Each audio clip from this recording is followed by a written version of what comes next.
So I'm trying to film this before I go to work because I'm curious. I'm very curious about what's happening. I've heard there's been a lot of changing of the categories, additions, subtractions. If you are hearing things, it's morning. Morning is playtime for the kittens, and so they're doing what we call zooming and playing and attacking. So we're just going with that. And I wanted to do my reactions to the Goodreads Choice Awards because I'm curious and I wanted my reactions to be actual reactions, and I don't think I could have gone a whole work day not looking at these, truly. So we're gonna do a screen record and get into it.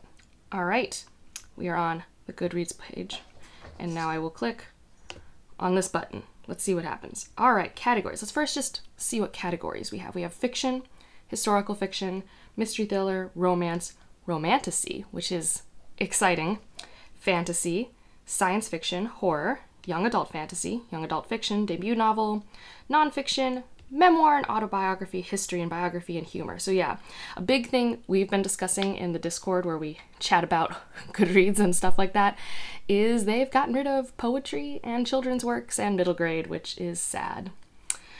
Truly sad. But this does actually, like, I'm very curious if I'm even remotely prepared for the fantasy section. We're not going to start there. We're just gonna go through them, and where I have thoughts, I will chime in. So starting with fiction, and actually I don't even know how many books are on the long list. Let's see real quick. Looks like it's still about the normal 20. I've heard about Mammy. I haven't read it. I've not heard about The Bee Sting. Anne Patchett, she's always very popular. I don't know anything on this list here. A lot of floral animal picture things I feel like I've been seeing around. I think I've heard of The Pineapple Street, but I don't know much about it. I do know about Eleanor Catton's new book. I haven't read anything by her, but I've seen that cover around. Nothing. I mean, Jojo Moyes, is that the person who wrote, like, I think she wrote some other books that some movies got adapted from. This bottom row is where I've definitely seen Hello Beautiful, and then of course Yellowface by Off Kwong. I feel like a lot of people think Yellowface is going to win this category, based off just like if we were going popularity contest. I don't know anything else that could. I mean, maybe an Anne Patchett, maybe. So let's move on to historical fiction because I don't really have a lot of thoughts on fiction. I've seen the cover for The House of I, and it's Reese Witherspoon, so it makes sense that it's here. I don't... oh, Jasmine Ward, I've read... oh, it's the Hurricane book. It was very scary. Salvage the Bones, that's the one. The kittens are just kittening. They are just kittening. All right, so... oh, and Isabel Allende. Always love her. I feel like she does always make at least the long list, not always the short list. I don't know many of these people. Okay, so they put Wayward in historical fiction, which I have read, and that's probably for the best. I know a lot of us weren't sure where they were going to put it, which is why I did listen to the audiobook. It wasn't a bad time, so I'm not like upset that I read it, and now it's like it doesn't count.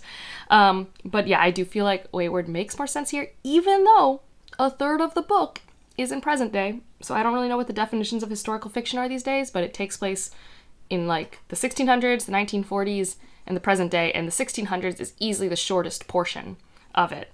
So I would say maybe it's like 40% in the present day. So yeah, mystery thriller, where I will also have like no thoughts because I don't read this genre. I know S.A. Cosby. I know that that's an author. I know Richard Osman's an author, and they had a book on here last year. I know Alice Feeney is an author. This cover for Vera Wong's Unsolicited Advice, I've seen it, and I think The Housemaid's Secret is a sequel, or it reminds me of the cover, I think, of The Housemaid, which I've seen, like, Jessie talk about. But Karen Slaughter is the name I know, not that I've read it.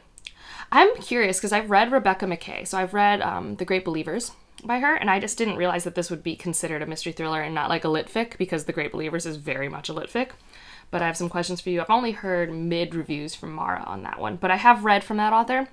I liked the book I read, but not enough to like be like, this is an author I read from now, because it was dense and sad. Because that book I read was about the AIDS epidemic in like the 80s, and it was sad. It was very sad. I've seen The Villa around, because yeah, Rachel Hawkins. Gosh, thriller covers really have a type, you know? Here's the Riley Sager, which people are pretty sure that it's going to maybe win or be a good contender, because not only is Riley Sager incredibly popular, but this is one people are generally liking. And what I'm noticing is I know from Mara's video that she really didn't want Holly by Stephen King to be on this list, and it's not. So yay for Mara. She'll find out later tonight. Oh, the romance section, where I probably have read at least one book. Happy Place, which will, of course, then be the winner because Emily Henry cannot be stopped. Cannot. Things We Hide from the Light. I think, actually, I saw Brittany talk about this one recently, I think. I know Kindle Unlimited tried to get me to read it, and I was like, I'm good. Christina Lauren, they're always a good duo. No idea what romantic comedy is. I feel like I've seen some people talk about it with mixed success. Love Theoretically will be the one I vote for. I think it's the only one I read, but I actually did love it. I don't know The Right Move, but I kind of like that font. Yep. Oh, there's a Rebecca Yarros here who I'm sure is going to be in the romantasy section, so in the likely event. Don't know anything about that book, but man, that author's having a year. 3 probably very well-selling books in 1 year is probably not bad. You Again, I don't know. Oh yeah, Abby Jimenez. So that's an author in the contemporary romance space I'd like to try because I've seen a lot of my friends who also like some of the romance I like having great success there. So that's cool. I feel like I've heard very mixed things about Pucking Around. Marinez, I think, had a review on that one. So yeah, and for the most part, like, I've generally heard about a lot of these. There's not huge surprises for me. Love Theoretically is probably my vote. Now the romantasy section. Oh, this is great because there are a lot of these that I like hadn't read. But it's also exciting because, like, for me, this category is like, when I'm in the mood for this genre, I usually do align with public opinion. So it's like I can kind of like go to this. I don't know Bewitched, but I know Assistant to the Villain is another one by the publisher who did Fourth Wing. That's kind of fun times. Don't know which number in the Zodiac Academy saga this one is, but that's here. Fall of Ruin and Wraith by Jennifer Armentrout. I have seen that on the shelves. I think it's either the first in a series or a standalone. It's not related to her other stuff. I don't know the rest in this row. Fourth Wing. Look at that right there. And that's going to win this category. I think it's the most rated and reviewed book on Goodreads this year, potentially. The Foxglove King, I'm surprised they put that here just because I feel like I remember in reviews people being like, it's only like 50-50. Like, if you want romance, you're going to be disappointed. But if you want only fantasy, you're going to be disappointed. Like, it's truly like a blend. But I guess you do have to make those choices. The Jasad Air, like, I would say that that was fantasy based off reviews. Is it because it has that new adult feel? Is this like pretending to be a new adult category? I don't know. Because I'm pretty sure that probably has a romance in it, but I bet that's more of a subplot than the main plot. I know the Hurricane Rowers was supposed to be a romantasy, but I've not seen very glowing reviews for it. And then the other Jennifer Armentrout, Core, I don't know what that one is, but it starts with a court this cruel and lovely. Gosh, trying to play off A Court of Wings and Ruin and all that. Okay, and then here's The Ashes, the Starcursed King. So this is kind of good for me because I've been trying to get into the first book of that duology with very mixed success. So now I can just be like, well, now I don't have to read it unless I really want to one day. So yeah, no, gosh, talk about covers that have it tight, which is also why I feel like the Jasad Air is not like part of this, but you know, whatever. Okay, the next section is fantasy. It is the one where I am the most unsure of what's about to happen, even though I feel like I've read a lot of new releases. What is Ink Blood Sister Scribe? What is that? I have not seen that. I don't know what Victory City is. What? I have to look up some of these books. I have no idea. I know Swordcatcher. I wasn't surprised by that. I'm actually happy about The Will of the Many, even though I wasn't sure if it was going to make it. I've read The Last Hair of the Flower Blight. Yay. Oh, The Kittens and Poot Tower are having a time, but everyone's fine. There's just too much playing. Encyclopedia of Fairies I've read. I haven't read Stoneblind. I read a different Greek retelling. We'll see if it's on the list. Fragile Threads of Power. I've been kind of like, I have the audiobook, and I've been kind of like dragging my feet on starting it until I saw this list because I'm like, well, if it's not on this list, I'm not reading it. Which, if they hadn't made a romantasy category, I wasn't sure how many of these would have made it. So that's happening. A Day of Fallen Night. I've read that. Witch King. That one I might wait and see if it makes it to the next round. Because I do think name recognition and the fact that it's on so many read shelves is why it's here. Because this is like a compilation of people's to-read shelves and read shelves and ratings. And I bet it's on a lot of people's to-be-read shelves because of Murderbot. But not that many people have read it and loved it. Trust and Mercy, Bookshops and Bone Dust, which it's wild that it's here just because it literally just came out. But, you know, Travis Baldry's having a moment. Hey, Donnie, you want to say hi? Nope. She's like right next to me, but then ran away. If I can get one of them on film, I will. Especially if you start playing with that box while I'm filming. Yeah, you go that way. All right, The Book That Wouldn't Burn. Really don't want to read that one, so maybe I'm going to punt and hope that one doesn't make it to the next round, because I think I'm not committing to all 20 of these books. I'm just going to commit to the short list. So we'll try and prioritize ourselves appropriately here. The Adventures of Mina El-Sarafi I've read. I totally forgot Alex E. Harrow had a book coming out this year and that it was going to be in a bunch of book boxes and book clubs. I don't love Alex E. Harrow books, and this one's hard to get, but I've already put my holds in, and yeah, I'll read it if I have to, but because I think that one will make the short list. But I'm not, for my tastes, not thrilled. Not thrilled. I don't know what this Venko Coven is. No idea. I've read Atalanta. It did that. And I've read Hellbent. Why are there like 3 Greek retellings on this? I think that's a Greek thing. I don't know. We need our own list for that. Clytemnestra. No idea what that is. And then The Unmaking of June Pharaoh by Adrian Young, which I feel like I've watched one person read that book. Oh boy, what a list. What an odd list. I don't know how to feel about it. Like at all. Like there's definitely books on here that I need to like look into. But interesting. Very interesting. I'll be curious to see what makes it to the next part. Are you guys gonna knock over my lamp? Don't do that. This is what happens when I film before they've gotten their first sleepy time in. All right, well, let's move on to science fiction while I figure out what in the world Victory City is. Like, what? That doesn't even look like a fantasy cover, right? Like, I don't know what that is. Okay, science fiction. This is where I'm gonna know, like, nothing. The Marriage Act. Nope. Translation state, I know that's Anne Leckie. Pretty standard author. Yeah. Oh, The Deep Sky's on here, which is a book I've been wanting to read. Chain Gang All-Stars is an author who I have the short story collection of that I've been wanting to read, so definitely someone on my radar. Lightbringer I've read and wasn't surprised that it would be here. Starter Villain I was pretty sure would be here because John Scalzi's very popular. Don't know the rest of this row. Adrian Tchaikovsky, Martha Wells, TJ Klune, all of those make sense to me. Oh, I'm excited that Samat Basu made it with Jinbot of Shantyport. That's pretty cool. Some Desperate Glory. I think, is that the 3rd book? It looks like it's in that First Sister series. Like, that's the cover. That's what it reminds me of. So, honestly, I think that this slate makes more sense based off what I know about sci-fi this year than the fantasy one makes sense to me. But who knows? Who knows? The fantasy one I'm still just wrapping my head about. We'll move on to horror, which is probably the one where I'm most excited because I bet I've read a lot of the ones that are in the horror section. We shall see. Let us find out. Yeah. Okay. I really want to read Don't Fear the Reaper. I recently read My Heart is a Chainsaw and loved it with my entire being, so I'm excited for that. The Reformatory, Tanari Adu is an author I've read some short stories from and I want to read novels and more short stories from, so excited that they're here. Vampires of El Norte.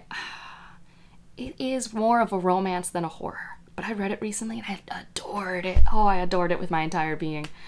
I've heard very mixed things about Dead 11. I loved Lone Woman. I loved Our Share of Night. Like, there's some here I just don't know, but I loved A House with Good Bones. I've heard things about Rouge and Monstri Leo and Black Sheep. I didn't read Silver Nitrate just because, like, I've had enough, like, fine books with Sylvia Moreno Garcia that, like, unless there's truly a reason, I don't really pick up her stuff anymore. But yeah, this list for sure has the most of my, like, best reads of the year. Like, my new releases hits have been in the horror section this year, and it's been quite fun. Young adult fantasy and science fiction. I am truly out of the loop here. Are you guys just gonna run back and forth? Is that what we're gonna do? They are wild. Okay. Yeah, I don't have a lot. Okay, there's a Cassandra Clare. There's the Holly Black. There's a lot of generic covers. So many generic covers. I know nothing else. Oh, there's the Isabella Banez. Divine Rivals, which I knew would be here. Oh, Song of Silver Flame Like Night. That's cool because I knew people who liked that book. Study of Drowning by Ava Reed. Threads That Bind. So there's some I've seen, but for the most part, I think Foxglove is the sequel to Belladonna. So that's cool. Yep, I'm very out of the loop there. Young adult. Oh, am I going to know anything? There's the Talia Hibbert. There's Maureen Johnson. Those are some standard names. Thieves Gambit. Oh, the Brothers Hawthorne. So that's like that author with this, I don't know. That cover looks very familiar to me.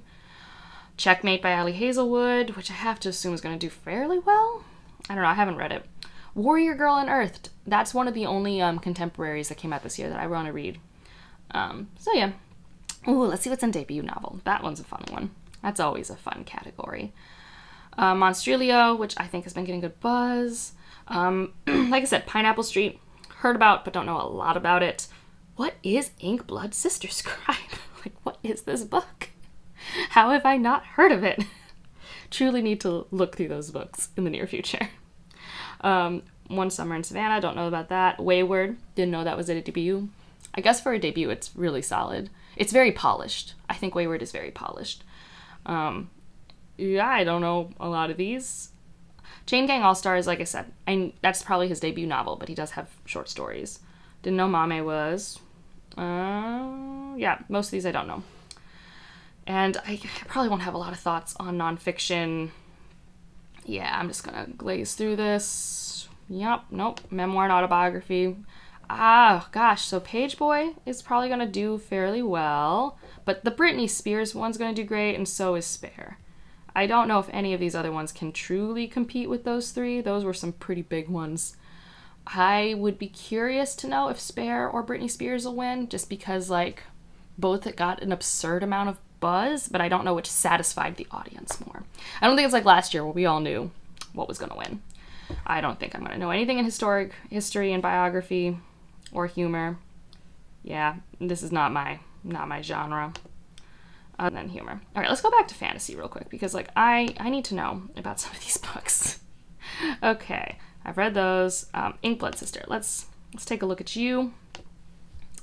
So, Ink Blood Sister, this spellbounding debut. Two estranged half-sisters tasked with guarding their family's library of magical books must work together to unravel a deadly secret at the heart of their collection. A tale of familial loyalty and betrayal in the pursuit of magic and power. It has 20,000 ratings. I just no idea that it existed. Just truly wild. Another one I didn't know about, Victory City. Let's take a quick look at this one. This one only has 8,000 ratings, but it has an okay thing.